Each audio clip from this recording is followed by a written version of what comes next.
മുതുകുളം കണ്ടല്ലൂർ തെക്ക് പൈപ്പ് ജംഗ്ഷനിൽ അച്ഛനും മകനും ബന്ധുവായ സ്ത്രീക്കും വെട്ടേറ്റ സംഭവത്തിൽ അറസ്റ്റിലായ പ്രതികളെ റിമാൻഡ് ചെയ്തു.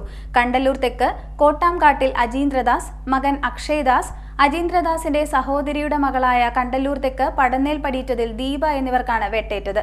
പ്രതികളായ കണ്ടല്ലൂർ തെക്ക് അഞ്ചുതെങ്ങിൽ പടിയിറ്റതിൽ അരുൺ സുധാകരൻ, കണ്ടല്ലൂർ തെക്ക് പോത്തുപറമ്പിൽ വീട്ടിൽ ഉമേഷ് ഉത്തമൻ എന്നിവരെയാണ് കനകക്കുന്ന് പോലീസ് അറസ്റ്റ് ചെയ്ത് റിമാൻഡ് ചെയ്തത്. മുൻവൈരാഗ്യത്തെ തുടർന്ന് കടയുടമയെയും മകനെയും ബന്ധുവിനെയും വെട്ടിപ്പരിക്കേൽപ്പിച്ച സംഭവത്തിൽ പിടികൂടിയവരെ റിമാൻഡ് ചെയ്തു.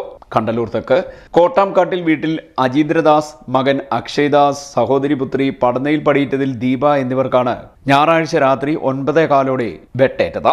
കണ്ടല്ലൂർ തെക്ക് പൈപ്പ് ജംഗ്ഷനിൽ അജീന്ദ്രദാസ് കടയടച്ചതിനു ശേഷം വീട്ടിലേക്ക് പോകാനായി ഇറങ്ങിയപ്പോഴാണ് ഇവർക്ക് നേരെ ആക്രമണമുണ്ടായത്.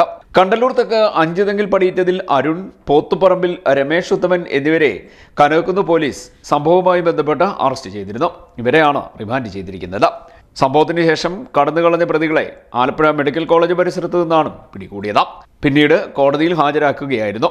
അരുൺ ഒട്ടേറെ കേസുകളിൽ പ്രതിയാണെന്ന് പോലീസ് പറഞ്ഞു. അതേസമയം കണ്ടാലറിയാവുന്ന മറ്റൊരാൾക്കെതിരെയും കേസെടുത്തിട്ടുണ്ട്. അജീന്ദ്രദാസിന് തലയ്ക്കാണ് വെട്ടേറ്റിരിക്കുന്നത്.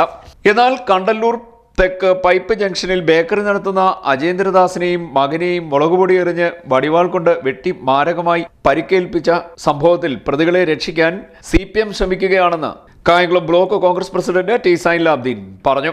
പ്രതികളെ രക്ഷിക്കാൻ CPM നടത്തുന്ന ഇടപെടൽ നാട്ടിൽ ക്രമസമാധാനം തകർക്കാനുള്ള നീക്കത്തിന്റെ ഭാഗമാണെന്നും അദ്ദേഹം പറഞ്ഞു. CDNet news, Kayamkulam.